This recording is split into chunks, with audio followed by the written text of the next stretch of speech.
things have to come together if whatever it is we're looking at is going to bear fruit.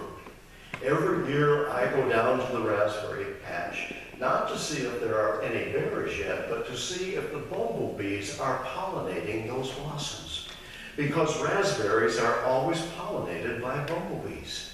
Not just by bees, but by specific kinds of bees. Well, yet I think about this parable that Jesus was talking to the crowds that were there. He was trying to convey to them something that would help them to understand how does life develop year after year, time after time. You know, we have a way of dividing our lives into little segments. We call them the seasons of our lives. And we do it by saying things like babyhood, infancy, elementary time, junior high, high school, and then adulthood. These seem to be the seasons of our lives, but what happens in these seasons is critical. It's really important. This morning we celebrate Father's Day, and I know that not everybody has had a great experience with a parent, whether it be a mother or a father. But it is a reminder that all of us have to be nurtured in some way as we begin our journeys. It doesn't just happen, happenstance. There is something that takes place as people seek to bring us through these seasons of our lives to maturity. When Jesus was talking about the mustard seed developing into a tree large enough to house the birds, he was reminding us that every seed planted in us does grow into something. Think about that for a moment, for good or for ill. Many people begin life with a lot of pain, and they have to deal with that as the seasons of their lives unfold, and they have to find a way to move through that in order to experience what Christ wants all of us to have, is that the fullness of life. The joy and the zest that life is meant to bring for all of us. And some of us began life with a kind of nurture. When the seed is planted, we are guided in a way that we move through these seasons of our lives, moving with some sense of purpose, a sense of guidance, and a sense of fulfillment.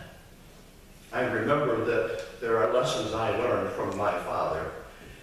One is, you always tell the truth, and I shared that with you.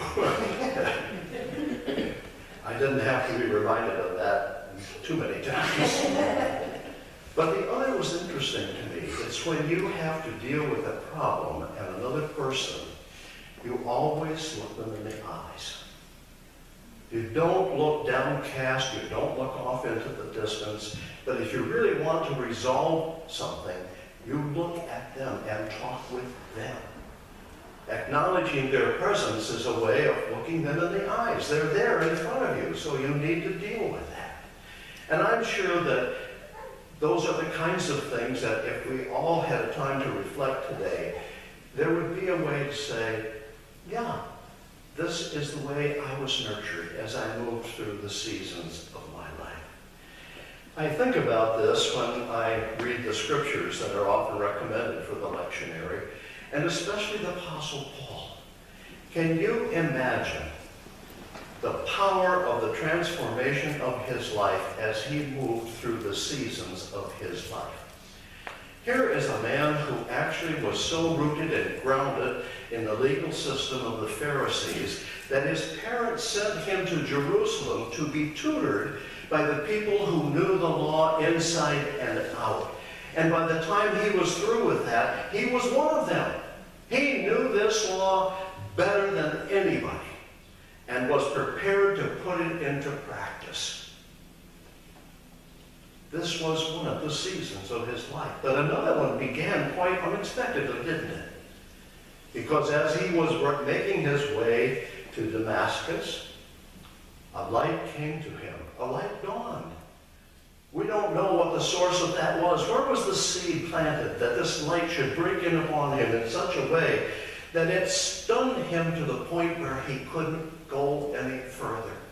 He was just dumbstruck. And a new season of his life began. You know, friends, the Apostle Paul went from somebody who was determined to wipe out this Christianity that had begun to somebody who established churches all throughout Asia Minor.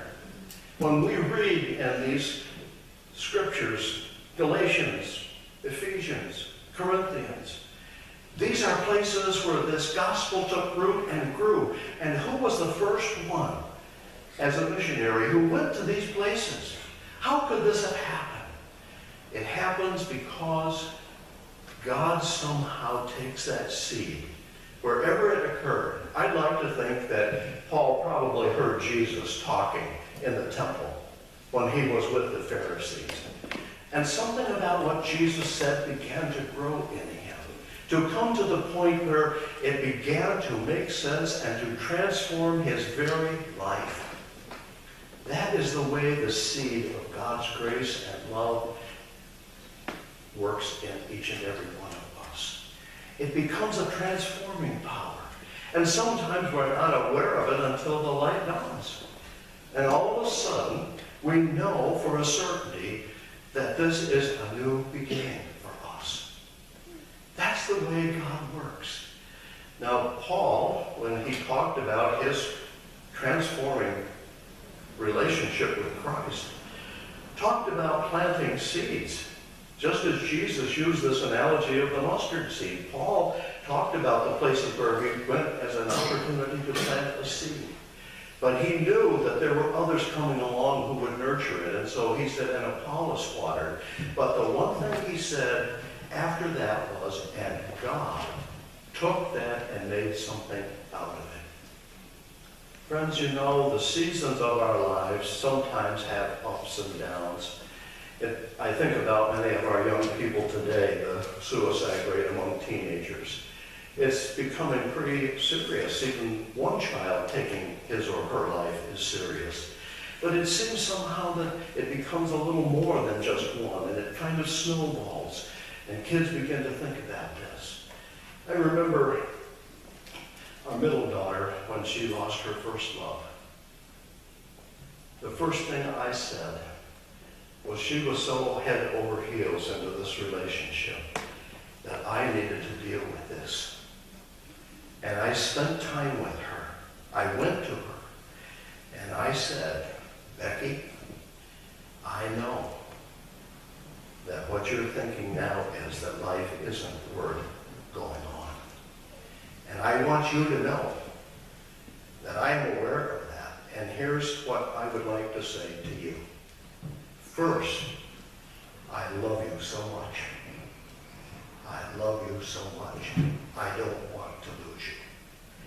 But secondly, if you ever did this, I would be so angry because you didn't understand how precious this gift of life is. And thirdly, if you need me to help you through this in any way, I hope that you will be willing to say so, because I am here for you. Think about that, friends. We don't all go through the seasons of our lives in the same way. All of us have a variety of different kinds of experiences, but we all do experience life in general in many of the same ways. We experience challenges, we experience difficulties, we experience loss. All of those things are a part of the human condition. And what seed planted in us is going to grow to the point where we know how to deal with this. Sometimes it's just the mustard seed, friends. It's that little thing that somehow touches us in a way that makes it possible for us to move to the next season of our life and the next and the next, knowing that it is worth living and that God is in the midst of this. It's very difficult sometimes in the world where we live to come to grips with that. But Paul understood it. I mean, Paul had to give up almost everything. Think what this transformation meant to his family, to the expectations they had for his future, to his relationship with this group called the Pharisees. Think about what that meant when that seed somehow began to grow into something radically different from whatever he had experienced before. The seasons of our lives will often do that for us and to us. We don't anticipate it, but there it is, that little seed that's been planted by a word that someone has said, by a kind act that someone has shared, by anything at all that makes that seed stay with us until it is watered and it begins to flourish and grow.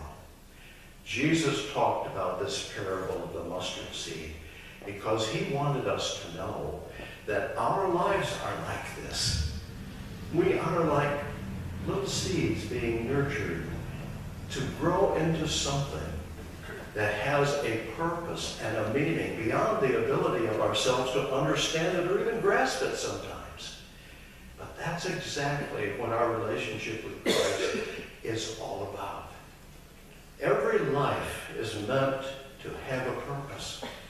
Every life is meant to grow into something greater than itself.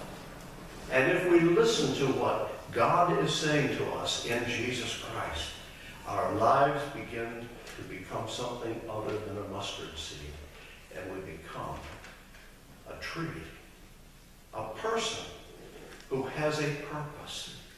And I think that's what Jesus was trying to say to the crowds who were listening to him.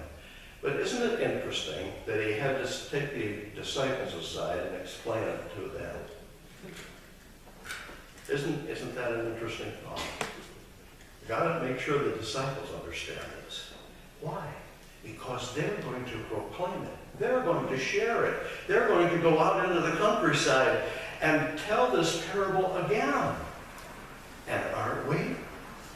When we read the parable of the mustard seed, it really is a way of saying to us, we not only experience someone having planted a seed in our lives, but we also can plant those seeds. And when they are planted, sometimes we have to just be satisfied with that, knowing that somehow God is going to bring someone along to water that seed, and that God is in the midst of bringing it to its fulfillment. Paul was very clear on that when he wrote this note to the church at Corinth. He had to do what God had asked him to do and let go of it. Isn't that the way it is? You do what you can do. When I had my conversation with Becky, I had to let go of it. I had to trust that somehow God would take that and move her into a new season of her life. I believe God does that for all of us. And I believe that we also are seed planters. And that some of us are like Apollos, we water. But all of us trust that God will take whatever it is and bring it to its completion. So it's not just the mustard seed, it's the tree that grows. It's what comes from us and works through us in the seasons of our lives.